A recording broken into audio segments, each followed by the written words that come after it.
Students, in history, lesson number 7, India during the Maurya period, we will study about the foreign invasions on the western and northwestern frontiers of India during the rise of the Maurya Empire.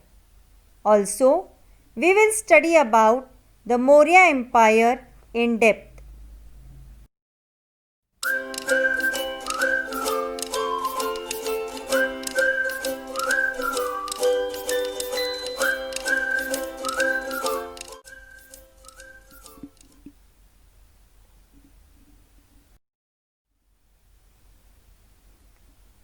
In the 6th century BCE, a king named Cyrus had established a vast empire in Iran.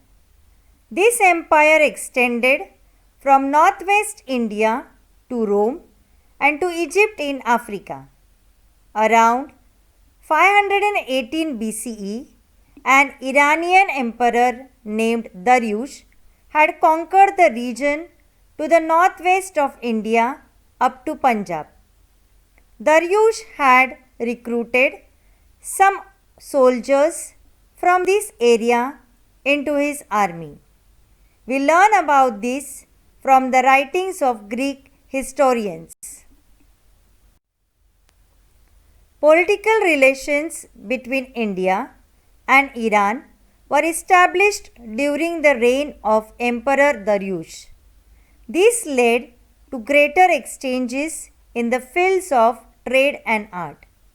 Emperor Dariush had introduced a uniform currency called darik in all parts of his empire. This made trading easier. The capital city of Persepolis was built during his reign. Persepolis is in Iran. The Greek Emperor Alexander's invasion. Alexander, the Greek Emperor, invaded India's northwestern frontier in 326 BCE. Crossing the Indus, that is Sindhu river, he reached Takshashila. On the way, he met with forceful opposition from the local Indian kings. He defeated them all and successfully reached Punjab. However, in this invasion, his army had to suffer severe hardships. The soldiers were eager to go back home. They rebelled against Alexander, and he was forced to turn back. He therefore appointed Greek officers to administer the conquered territories. They were called satraps. He started his return journey but died on the way back in 323 BCE at Babylon. Today, Babylon is in Iraq. Seleucus Nicator became the king of Babylon. Alexander's campaign led to an increase in the trade between India and the Western world. The historians who accompanied Alexander introduced India to the Western world through their writings. Greek sculpture influenced Indian art, giving rise to the Gandhara school of art. The Greek kings minted characteristic coins. On one side, the coin had a picture of the king who had minted the coin, and on the other side, a picture of a Greek god. The name of the king was also written on the coin. Alexander's coins were of the same type. Later, Indian kings also started minting similar coins. Chandragupta Maurya's empire. Chandragupta Maurya founded the Maurya Empire. People were tired of the tyrannical rule of the Nanda king of Magda, Dhananand.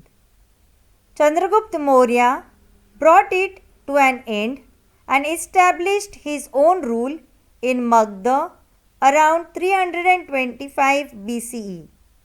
He won Avanti and Saurashtra and began to extend the boundaries of his empire. After Alexander's death, a struggle for power began among the satraps he had appointed. Seleucus Nicator was Alexander's general. He became the king of Babylon after Alexander's death. He invaded the northwest frontier region of India and Punjab. Chandragupta Maurya successfully resisted his aggression. The defeat of Seleucus Nicator led to the inclusion of the northwest region of Kabul, Kandahar, and Herat in the Maurya Empire. Megasthenes, Seleucus Nicator's ambassador, stayed back at Chandragupta Maurya's court.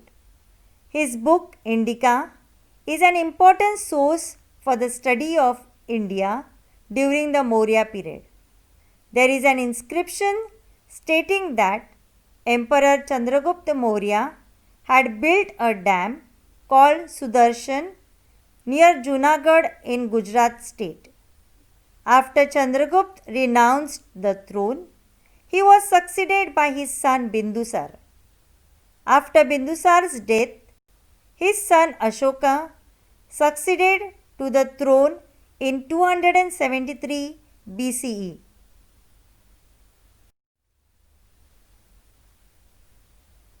Gold and silver coins of Chandragupta Maurya.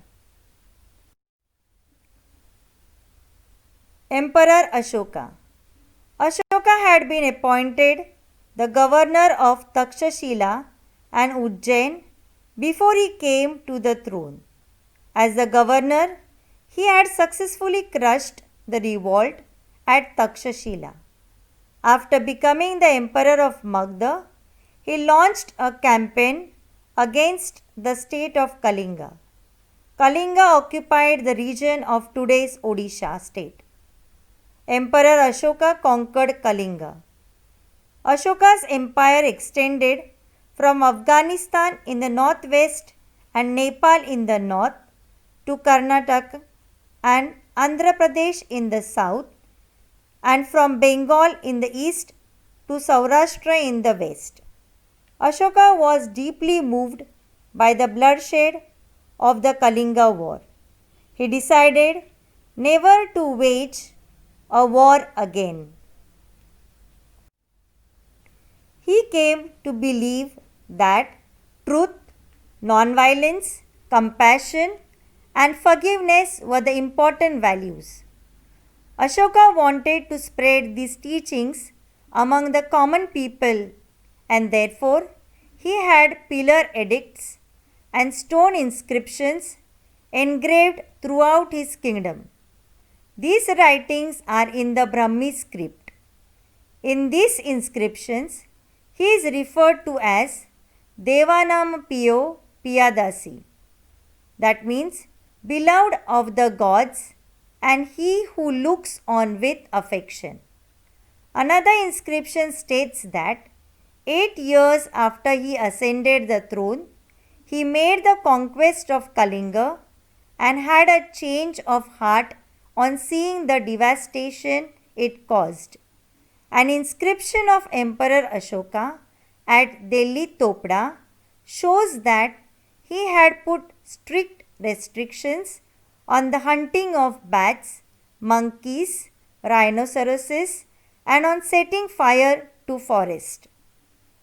Ashoka had embraced Buddhism. He had convened the third religious council on Buddhism at Patliputra. Ashoka sent his own son Mahendra and daughter Sanghamitra to Sri Lanka for the spread of Buddhism.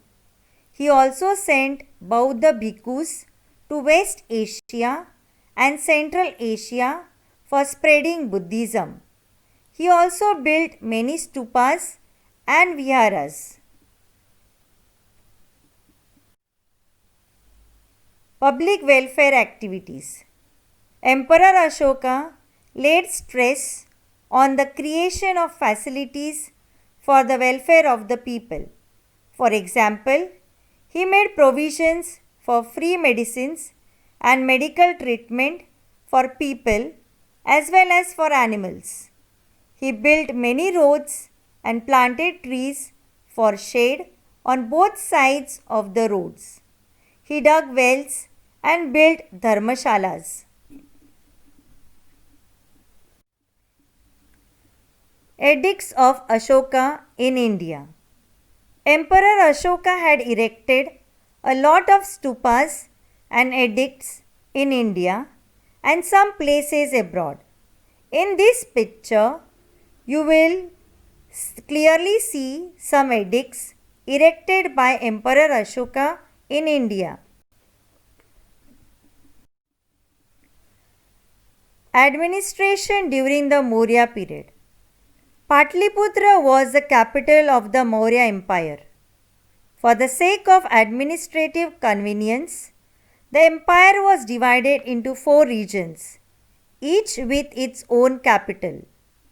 Eastern region Toshali, that is in Odisha. Western region Ujjayani, that is in Madhya Pradesh. Southern region Suvarnanagari, that is in Karnataka. Northern region, that is Takshashila, that is in Pakistan. There was a council of ministers which advised the king in matters of administration. There were many officers working at different levels. There was an efficient intelligence service which kept an eye on the administration and on the movements of enemies. Life of the people during the Maurya period. During the Maurya period, agricultural production had great importance. Trade and other occupations had also prospered well. There were many occupations like carving and engraving on ivory, weaving and dyeing cloth, and metal work. Black glazed pottery was also produced. Shipbuilding was carried out on a large scale. In metal work, the technology of making articles of other metals as well as those of iron had developed. Different festivals and functions were celebrated in villages and towns. Dance and music, concerts were a part of entertainment. Wrestling bouts and chariot races were popular, and so were board games and chess. Chess was called Ashtapad.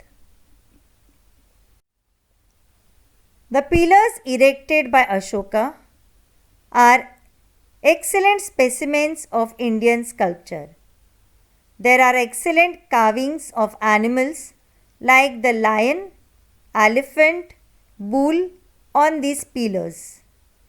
The chakra or wheel on the Ashoka pillar at Sarnath has a place of honor on the Indian national flag.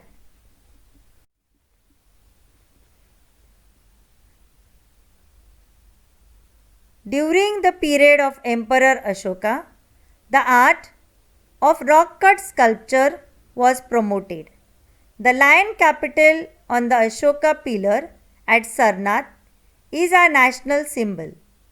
The cave sculptures at Barabar Hills carved during the period of Ashoka are well known. These caves are in Bihar. They are the oldest cave sculptures in India. Decline of Maurya Empire. After the death of Emperor Ashoka, the Maurya Empire began to decline, that is, to fall. After the Mauryas, many new states and some empires also emerged in India. The Maurya Empire was the largest empire in ancient India. Thank you for watching the video.